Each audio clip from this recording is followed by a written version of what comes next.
Warahmatullahi wabarakatuh. Mari kita berikan salam perjuangan kita. Merdeka! Merdeka! Merdeka! Yang saya hormati Sekretaris DPC dan seluruh pengurus DPC partai. Yang saya hormati Ketua, Sekretaris dan Bendahara pengurus anak cabang sekota Tegal. Yang saya hormati Ketua serta jajaran pengurus ranting PDI Perjuangan sekota Tegal serta departemen-departemen. Ada departemen wanita, ada departemen keamanan, Satgas PDI Perjuangan, dan juga yang saya hormati seluruh anggota fraksi PDI Perjuangan DPRD Kota Tegal, dan juga yang saya hormati Ketua BMI Kota Tegal yang sudah hadir di tengah-tengah kita semuanya. Juga kawan-kawan komunitas juang, saya ucapkan terima kasih atas kehadirannya, dan mari kita bersama-sama pada kesempatan malam hari ini kita satukan rasa kita untuk memanjatkan rasa syukur kehadiran Allah Subhanahu wa Ta'ala atas pelimpahan rahmat karunia-Nya, sehingga alhamdulillah kita bisa bersama-sama hadir dalam acara Hall Bung Karno yang ke-50. Bahwa pada malam hari ini kita diajak untuk mengenang bagaimana bulan Juni ini ditetapkan oleh DPP PDI Perjuangan sebagai bulan Bung Karno. Karena Bung Karno lahir di bulan Juni, Bung Karno wafat di bulan Juni, maka bulan Juni inilah dilahirkan pula Pancasila pada tanggal 1 Juni 1945.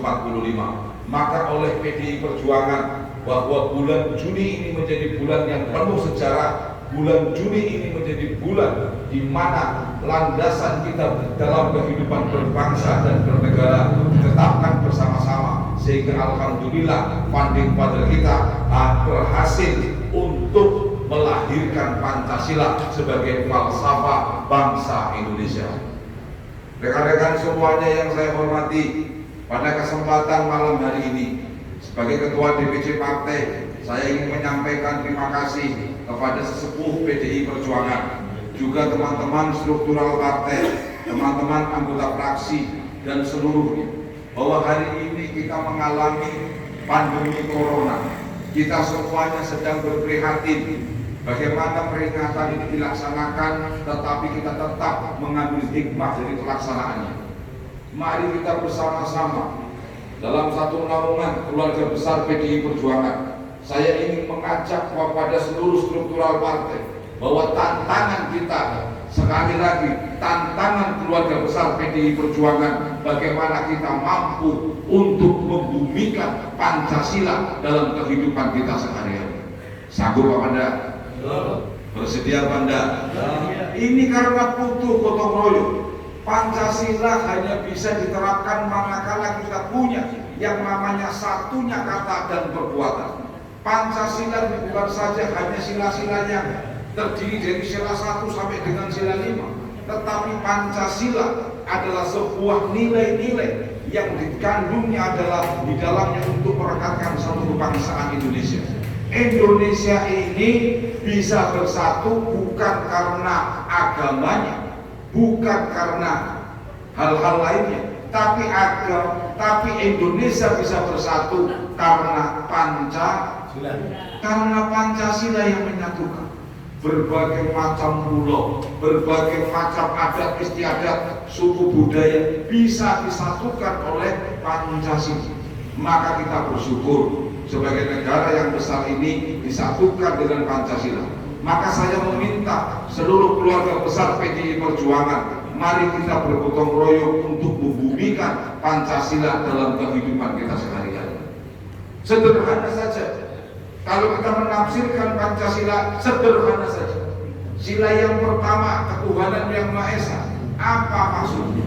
Bahwa Bung Karno dalam founding father menciptakan sila pertama ini adalah ketuhanan yang Maha Esa, mengandung maksud bahwa seluruh rakyat Indonesia harus bertuhan. Maka kalau hari ini digembar-gemborkan isu PKI, hari ini digembar-gemborkan isu PKI dalam rangka merongrong Pancasila, maka PDI Perjuangan tidak terima bahwa PDI Perjuangan yang melahirkan konsep kenegaraan, Bung Karno yang melahirkan konsep kenegaraan yang terlahir dalam sila yang pertama, yaitu ketuhanan yang Maha Esa. Kalau rakyat Indonesia sudah punya spiritualitasnya tinggi, rasa ketuhanannya tinggi, maka saya yakin kita mau bicara sila kedua itu bisa clear, yaitu kemanusiaan yang adil dan beradab. Karena kita punya kesadaran spiritual, maka kita bisa sebagai hamba Allah, sebagai makhluknya Tuhan, sesama manusia untuk bisa saling menghormati, saling menghargai, saling mencintai satu sama yang lain, sehingga tercipta sebuah tatanan masyarakat yang punya keadaban yang baik. Maka itulah sila kedua, kemanusiaan yang adil dan beradab. Kalau sudah seperti itu, kita sudah punya tatanan kehidupan antar manusia dengan saling menghormati, menjaga, sehingga terciptalah harmoni, peradaban yang baik, maka di sanalah kita bisa bicara yang namanya persatuan Indonesia. Setelah kita punya kesatuan, maka negara ini harus disusun yang terdiri dari pulau-pulau, yang terdiri dari bahasa dan budayanya, maka harus disatukan dalam sebuah sistem negara. Maka kemudian kita bicara sila keempat, kerakyatan yang dipimpin oleh hikmat kebijaksanaan dalam permusyawaratan perwakilan. Maka permusyawaratan perwakilan inilah sebagai ciri dari negara Pancasila yang di dalamnya mengandung perwakilan-perwakilan dari berbagai macam golongan, berbagai macam tradisi, dari berbagai macam pulau, dari berbanyaknya pemikiran-pemikiran yang terhimpun, diwakilkan atau kita bentuk perwakilannya yang ada di parlemen dan lain sebagainya. Tujuannya apa? Setelah sistemnya terbentuk, tujuannya adalah satu, bagaimana kita mewujudkan yang namanya keadilan sosial bagi seluruh rakyat Indonesia. Maka inilah Pancasila yang sejatinya kalau kita terapkan di dalam kehidupan Indonesia, di dalam kehidupan kemasyarakatan kita, tidak ada lagi wong Indonesia sing ora tertangani. Karena apa? Pancasila ini menempatkan rakyat pada posisi yang terhormat, menempatkan rakyat untuk mendapatkan haknya, hak untuk mendapatkan keadilan sosial. Pancasila ini menempatkan rakyat untuk menjadi tuan di negeri kita sendiri. Tapi kondisinya inilah yang sering menjadi tantangan kita. Contoh, ini contoh.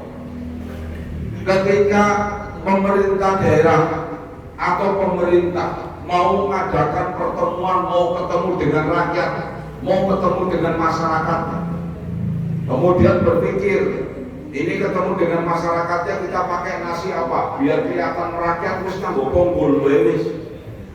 Kan biasanya begitu ya. Wis ketemu rakyat nganggone ponggol. Padahal rakyat yang ketika menerima undangan, wah, ini saya diundang. Masih ngundang ketua DPRD lah misalnya. Wah, saya diundang ketua DPRD. Ki bayangannya itu kan mangan enak dah. Bayangannya kan mangan enak. Dia diundang ketua DPRD itu mesti mangan enak. Sementara yang di atas berpikirnya biar kelihatan rakyat mangannya ponggol bae. Begitu pertemuan tidak sambung antara kenyataan dengan harapan. Seringkali terjadi seperti itu, bahwa rakyat mengharapkan dengan impian ini mangan sega nasi padang bareng teka, yuk Allah konsep kerakyatan mangan sega ponggol. Jadi rakyat awet esok nyumangan ponggol. Kayu ini ngimpi pandangan sega padang dosi. Juga kita sering dipertontonkan, misalnya iring-iringan pejabat, pang seperti itu. Sebetulnya itu seperti apa? Apakah itu mencerminkan nilai-nilai Pancasila? Kalau kemudian iring-iringan dalam rangka acara kenegaraan clear bisa kita pahami.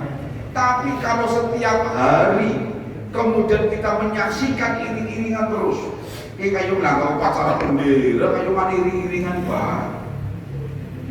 Maka sejatinya kita harus sadari, iring-iringan seperti itu apakah menjadi budaya dalam masyarakat Pancasilais? Saya katakan tidak. Kenapa? Kalau dulu zamannya Belanda, zaman penjajahan, zamannya VOC, iring-iringan kendaraan itu dilakukan oleh pemerintah zamannya pemerintah Hindia Belanda. Kenapa? Karena khawatir bukan dikeroyok ke Indonesia. Betul?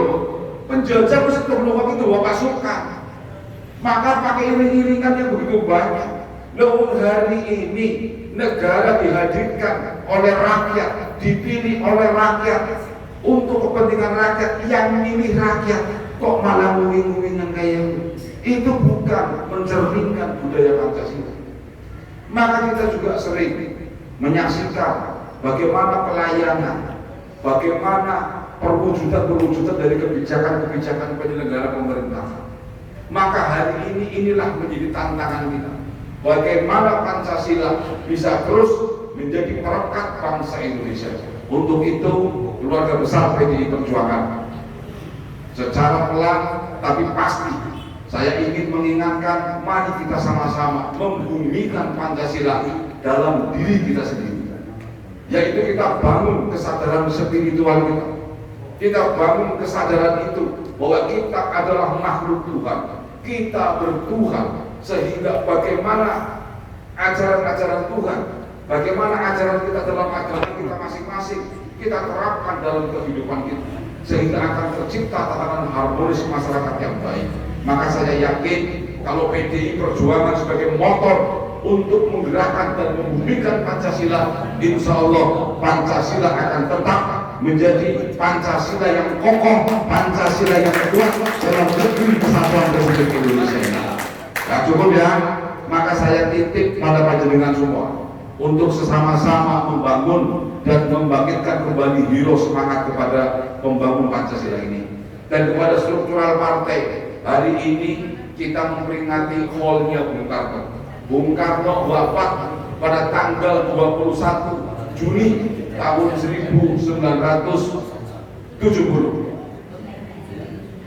Sehingga pada hari ini adalah haul yang ke-50 haulnya Bung Karno.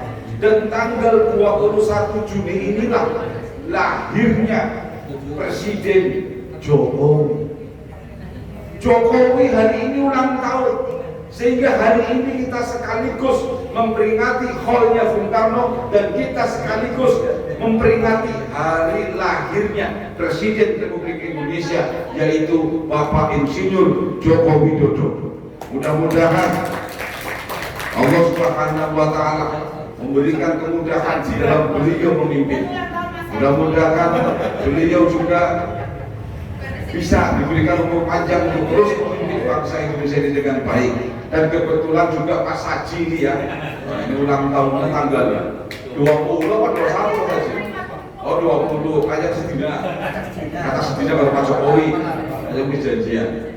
Nah baik, saya kira itu saja yang dapat saya sampaikan. Dan kepada seluruh struktural partai, kalau kemarin kita akan kembali setelah pandemi corona ini selesai, kita akan segera konsolidasikan untuk pembentukan pengurus ranting, pengurus anak ranting yang kemarin sempat berhenti.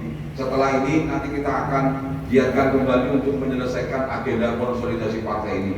DPC partai pun juga lagi berbenah untuk bisa menata kondisi struktural partai sehingga soliditas PDI Perjuangan masih tetap terjaga. Dan saya yakin, mari kita sama-sama sebagai kader PDI Perjuangan, jangan kita kemudian bertanya apa yang PDI Perjuangan berikan, tetapi marilah kita introspeksi pada diri kita, apa yang dapat kita berikan untuk PDI Perjuangan sehingga partai ini tetap dicintai oleh masyarakat Kota Tegal.